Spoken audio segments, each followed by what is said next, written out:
Conflit ya Cindy na Manike ekomi na maboko ya l'État. Cindy akangisi Manike. Eske ezali Cindy mutu akangisi Manike to ezali Kofi? Aleli na munoko ya mboka tala nde baye kokanga Manike epesi pasi na kati ya mutuka Manike alelisi lokole. Benga aza po minuté. Ana po ma Cindy te. Tondo sola na njoka ezaki ko Cindy le cœur te. Nakoki jamais. Nakoki jamais. Na tindela ki o voice via na téléphone nanga. Na biso nakoki jamais quadra au côté là. Alia parce que kimisa ya kodi. Radio Collectivia Fiston, tous s'abonner massivement. C'est validé. Mobali mbinga na mwina ngolo aboya hydroquinone. Soki ezotambola ba chéri bazokoya mayanga.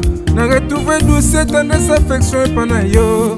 Na salelo nini pondi make na kupendaka sana. Shita kwacha pelende wenjo. Mbote bandeko balandi ya radio lokole télévision, merci na confiance pe fidélité bopesaka na programme oyo.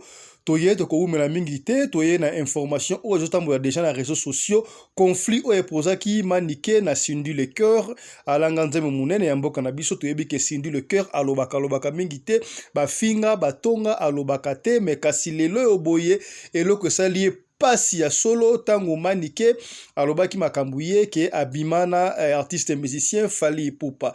Kasi soko tanda intervention to na réplique ya Manike alobaki ke ya bande koloba na Cindy le cœur te, abande koloba na Cindy moko songolo. Et kamwisa ki batu Cindy alobaka te, aye koloba a répondre Manike ke Fally a kenda na yete etant mwasi na mobale pesi pasi. Eloko moko Cindy atunaki Manike. Manike, yo bandi makambu oyo, okokoka yango? Eske okokoka? Okokomisa yango tina ya suka?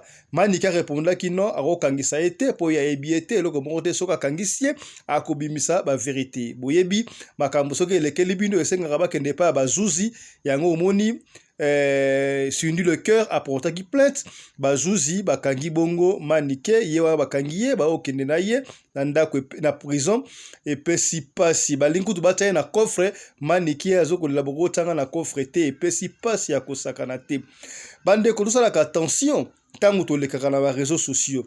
Oui, réseaux sociaux eza monde moko oyo mutako contrôler mutu na ba parole na yo ce que ça qui est dans le monde na biso audiovisuel sur câble ba quoi ko contrôler ko censurer ba parole monsieur ko lekate mais oye comment tout le monde a vu caméra na ya tie a vu téléphone na tie ko ba insanité ko zo banga pete ko finga mutu na télévision yanga ba conséquences ezala kaboyi ba tu ba ali ko yima est-ce que ezali Kofi mutakangisi Manike to ezali Cindy affaire ya ki ya Cindy na Manike mais na kati ya mutuka tango Manike ali koloba na Kofi vienga na ko finga yo te nga ko linga alia te po ya bengana ya gode mama ya quelque chose. Alors là on n'a pas compris, est-ce que ezali Cindy mutakangisi ye to ezali Kofi Olomide yango pesi biso mutuku so bandeko to senga kaka botia na se makambu oyo na biso ba confrère ba conseil auto yambaka batu to yeba ko contrôler ba question auto poser batu et pesi passe na kata mutuka Manike ndenga leli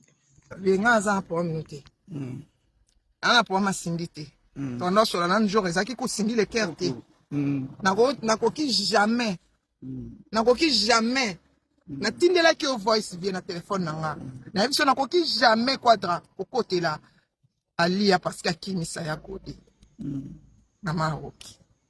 elobeli ya Manike soki otali Manike ao s'adresser mingi na quoi d'accord Raman. Est-ce que ezali quoi d'accord Raman mutakangisi Manike tozali Cindy le cœur? Bon, après tout Manike moko alobaka ayebi Kofi Olomide très bien wana pili vie na ye c'est kayebi ke ezala nka couverture c'est que Kofi Olomide ne mutakangisi Manike na ebite Kofi Olomide boyebi ka na problème déjà divorce na mwasi na ye alia ba otiko divorcer ba mikande bimaki déjà est-ce que bakanda wana te sali ke revanche wana ke de pas Manike na makambu ya Cindy ça on ne sait pas epesi pasi Manike mutu ya munoko Manike mutalobata akanga munoko te Manike yo na bakraka batie kraka Manike akomi lokola zoba ba benga kaye ba ko tete na coffre ba fait ouais ba grimace quoi mais Manike mutalinga grimace te soko tele grimace la ba ngala za Manike nga personnellement na kamwe na kota polémique te mais na kamwe Manike agumbi mukila ba ko zoyer afandi nie a se déclarer aza na problème te ba kota coffre ni pesi pasi pour na maniki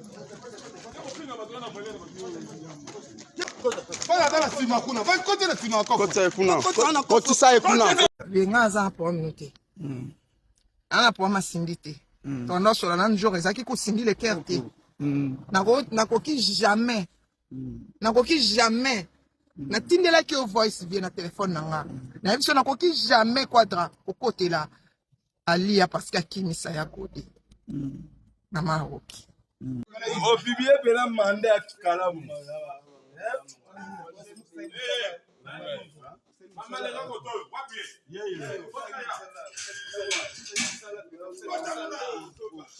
oyoka pena manike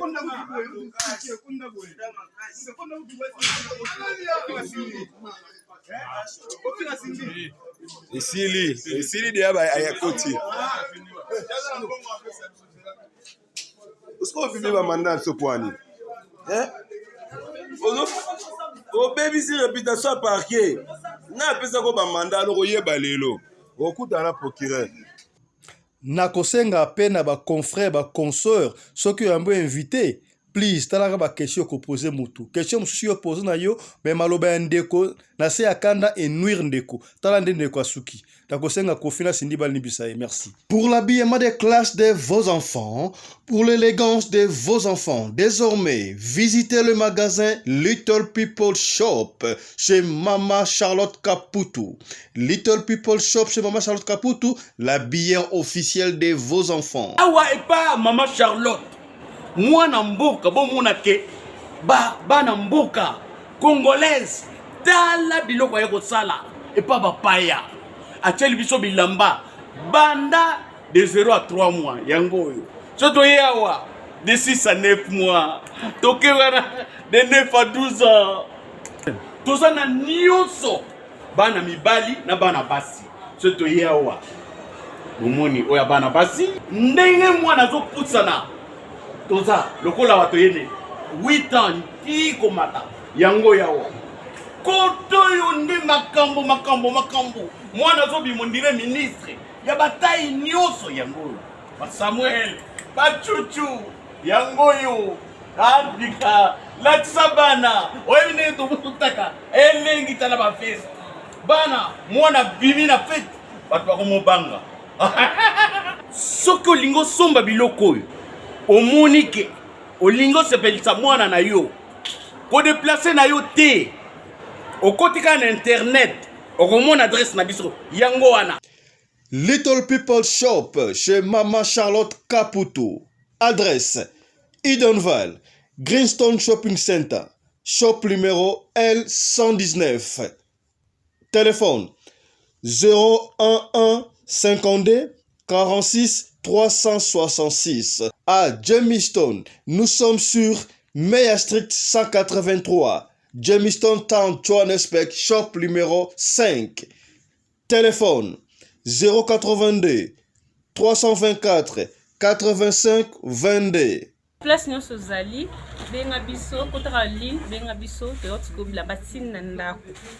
Little People Shop tozana bilamba ya bana ya qualité olingi osomba kota na website na biso retrouver biso na Facebook toza online pe soko osoma partout na Afrique to délivrer bino na ba Korea na biso préférence ya malamu ya original. Donc, c'est la livraison à domicile. Little People Shop met à votre disposition l'achat en ligne. Allez sur Tekelote, tapez Little People Shop.